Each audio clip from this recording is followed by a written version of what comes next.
Hello everyone, welcome back to Medland India YouTube channel. क्या आप भी एक B pharma D pharma candidate हैं और अपना न्यू मेडिकल स्टोर ओपन करने के बारे में सोच रहे हैं बट कंफ्यूज हो रहे हैं इस चीज़ को लेकर कि आपको अपने मेडिकल स्टोर पर कौन सी मेडिसिन्स रखनी चाहिए और उनका क्या क्या यूज़ रहेगा? इसका मेन कारण है कि आपके पास एक प्रॉपर प्रोडक्ट लिस्ट नहीं है। घबराने की कोई बात नहीं है, मैं आप सबके लिए लेकर आया हूँ एक कंप्लीट वीडियो लेक्चर सीरीज़ जिसमें मैं आपको स्टेप बाय स्टेप बताऊँगा आपको अपने मेडिकल स्टोर पर कौन सी मेडिसिन रखनी चाहिए और उन मेडिसिन का क्या यूज़ रहेगा। और साथ ही साथ इन सभी वीडियो लेक्चर सीरीज़ के पीडीएफ का लिंक मैं अब आपको प्रोवाइड करूंगा, जिससे आप इजीली सभी वीडियो लेक्चर सीरीज़ को डाउनलोड करके रख सकते हो, जो आपको हेल्प करेंगी अपना न्यू मेडिकल स्टोर रन करने में। वीडियो स्टार्ट करने से पहले मैं आपको बताना चाहूँगा ये वीडियो लेक्चर सीरीज़ बेस्ड है जीआई मेडिसिन्स के ऊपर। मीन जो हमारा गैस्ट्रो इंटेस्टाइनल ट्रैक में यूज़ की जाने वाली दवाइयाँ हैं, ये वीडियो लेक्चर सीरीज़ उनमें बेस्ड है। जीआई में यूज़ की जाने वाली मेडिसिन्स में हमारे पास आते हैं एंटासिड्स आते हैं, एसिड इनिबिटर मेडिसिन्स आती हैं, एंटी अल्सर मेडिसिन्स आती हैं, एच पाइलोरी मेडिसिन्स आती हैं, प्रोकाइनेटिक मेडिसिन्स आती हैं, डाइजेस्टिव एंजाइम्स आते हैं, लीवर की मेडिसिन्स आती हैं, एंटी हेलमेंटिक मेडिसिन्स आती हैं, पाइल्स की मेडिसिन्स आती हैं, एंटी डायरियल मेडिसिन्स आती हैं, एंटी एमिटिक्स मेडिसिन्स आती हैं और एंटी स्पास्मोडिक मेडिसिन्स आती हैं। मैं डिटेल में एक्सप्लेन करूंगा आपको इन सब के लिए कौन कौन सी मेडिसिन्स अपने मेडिकल स्टोर पर रखने हैं। इस वीडियो लेक्चर सीरीज़ की मैं 2 वीडियो ऑलरेडी बना चुका हूं जो बेस्ड हैं न्यू मेडिकल स्टोर में कौन कौन सी एंटासिड मेडिसिन्स होनी चाहिए और न्यू मेडिकल स्टोर में कौन कौन सी एसिड इनिबिटर ड्रग्स होनी चाहिए। इस वीडियो का मैं लिंक डिस्क्रिप्शन में दे दूंगा, आप वहां पर जाके इसको चेक कर सकते हो और इनको देख सकते हो, जिससे आपको पता लगेगा कि आपको अपने मेडिकल स्टोर में कौन कौन से एंटासिड्स रखने हैं और कौन कौन सी एसिड इनिबिटर ड्रग्स रखनी है। आज का हमारा टॉपिक है न्यू मेडिकल स्टोर में कौन कौन सी एंटी अल्सर मेडिसिन्स रखनी चाहिए। सबसे पहले हम बात करेंगे पेप्टिक अल्सर होता क्या है। मेडिसिन्स की जानकारी लेने से पहले आपको पता होना चाहिए कि ये मेडिसिन्स है किसके लिए। Peptic ulcer is an open sore on the inner lining of stomach और the upper part of small intestine. Means peptic ulcer एक ऐसी कंडीशन है जिसमें जो हमारे स्टमक की इनर लाइन होती है और जो हमारी स्मॉल इंटेस्टाइन की अपर लाइन होती है उस पर छाले पड़ जाते हैं, उसको बोला जाता है पेप्टिक अल्सर। तो ये मेडिसिन जो यूज़ की जाती हैं ये की जाती हैं पेप्टिक अल्सर को ट्रीट करने के लिए। पेप्टिक अल्सर बेसिकली 2 प्रकार का होता है, एक होता है गैस्ट्रिक अल्सर, एक होता है ड्यूडेनल अल्सर। गैस्ट्रिक अल्सर होता है विच अकर इन स्टमक, मीन्स जो स्टमक में होता है उसको गैस्ट्रिक अल्सर बोला जाता है, और विच अकर इन ड्यूडनम उसको बोला जाता है ड्यूडनम अल्सर। इसके मेन सिम्टम क्या क्या रहेंगे? पेप्टिक अल्सर में मेनली पेशेंट को एब्डोमिनल पेन होता है, नोजिया होता है और ब्लोटिंग होती है। इसका क्या कारण हो सकता है पेप्टिक अल्सर का? The primary cause of peptic ulcer are H pylori infection.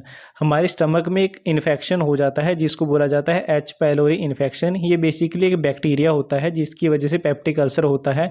Main cause peptic ulcer का इसी को माना जाता है। सेकेंड नंबर पर हमारे पास आता है long use of non steroidal anti inflammatory drugs. Means जो हम नसेड्स हमारी मेडिसिन्स होती हैं, जो पेन किलर्स होती हैं, अगर हम उनका लंबे टाइम तक यूज़ करते हैं तो उसकी वजह से भी पेप्टिक अल्सर हो सकता है। सबसे फर्स्ट नंबर पर हमारे पास पेप्टिक अल्सर को ट्रीट करने के लिए मेडिसिन आती हैं H2 रिसेप्टर एंटागोनिस्ट। इसमें हमारे पास फर्स्ट मेडिसिन है रेनिटिडिन।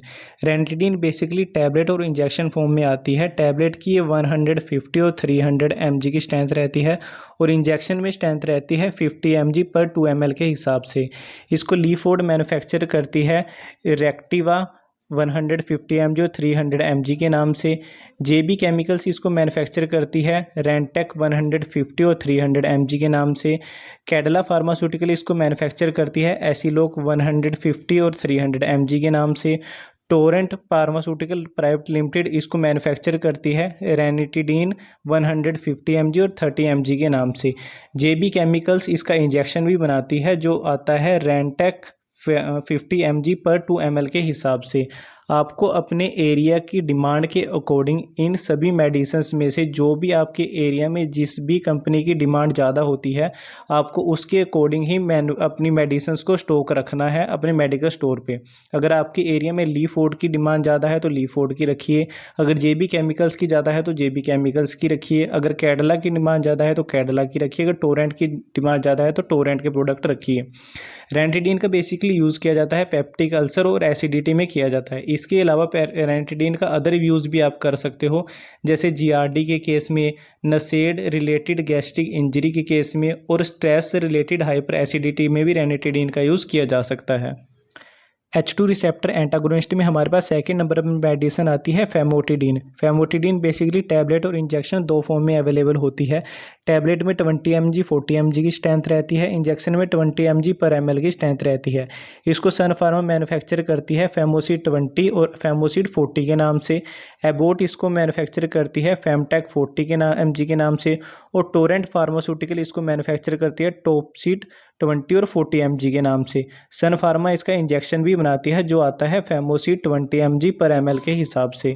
बेसिकली फेमोटिडीन का यूज़ पेप्टिक अल्सर और ड्यूडेनम अल्सर में तो होता ही होता है। इसके साथ आप इसका use GRD, gastro oesophageal reflux disease में भी कर सकते हो। पेप्टिक अल्सर को ट्रीट करने के लिए H2 रिसेप्टर एंटागोनिस्ट के अलावा प्रोटॉन पंप इनहिबिटर का भी यूज़ किया जाता है। इसमें हमारे पास आता है omeprazole. Omeprazole basically capsule form में आता है 20 mg और 40 mg की स्ट्रेंथ में। एल्केम इसको मैन्युफैक्चर करती है ओमी 20 और 40 mg के नाम से।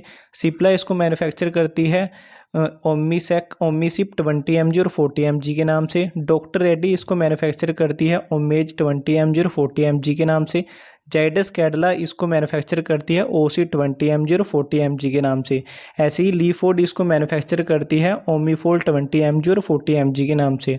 आप इन सभी ब्रांड में से अपने एरिया में डिमांड के अकॉर्डिंग ओमिप्राजोल के प्रोडक्ट्स को अपने मेडिकल स्टोर में रख सकते हो।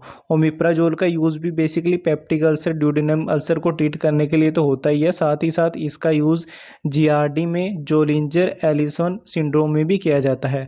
जोलिंजर एलिसन सिंड्रोम में क्या होता है कि जो हमारा स्टमक होता है वो ज़्यादा अमाउंट में एसिड प्रोड्यूस करना शुरू कर देता है, तो इस सिंड्रोम को ट्रीट करने के लिए ओमिप्राजोल को बेस्ट माना जाता है। H2 रिसेप्टर एंटागोनिस्ट और प्रोटॉन पंप इनहिबिटर के अलावा स्पेशल मेडिसिन्स भी यूज़ की जाती हैं पेप्टिक अल्सर को यूज़ करने के लिए। इसमें हमारे पास आता है सुक्रालफैट। इसकी जो स्ट्रेंथ रहती है वो रहती है 1 ग्राम पर 10 ml के हिसाब से। एल्केम लेबोरेटरी इसको मैन्युफैक्चर करती है न्यूकोल एस सस्पेंशन के नाम से। मॉर्फिन लेबोरेटरी इसको मैन्युफैक्चर करती है सुक्रापेन ओ के नाम से। इसमें सुक्रालफेर और ऑक्सीटाकेन होता है। ऑक्सीटाकेन क्या काम करता है, ये एक लोकल एनेस्थेटिक का काम करता है। इसका क्या काम होता है कि ये जो हमारे स्टमक की अपर लाइन होता है ये उसको सून कर देता है।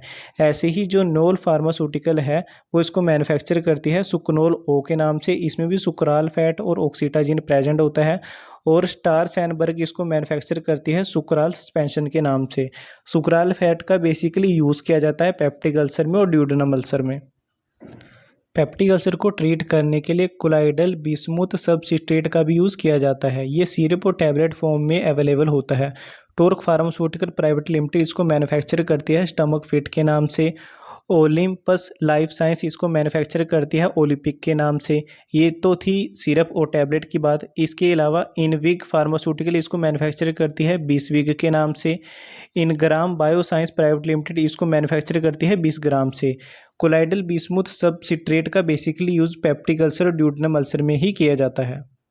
तो ये था आज का हमारा टॉपिक कि आपको अपने मेडिकल स्टोर पर पेप्टिक अल्सर को ट्रीट करने के लिए कौन कौन सी मेडिसिन्स रखनी चाहिए। आपको अपने एरिया के डिमांड के अकॉर्डिंग ही प्रोडक्ट को अपने मेडिकल स्टोर पर रखना चाहिए। इन सभी जो हमने मेडिसिन्स को डिस्कस किया है इनकी फ्री ऑफ कॉस्ट PDF का लिंक मैं आपको डिस्क्रिप्शन में दे दूँगा, वहाँ से जाके इसको डाउनलोड कर सकते हो। वीडियो अच्छी लगी हो तो वीडियो को लाइक करें। चैनल पर अगर आप नए हो तो चैनल को सब्सक्राइब करें। Thank you for watching this video.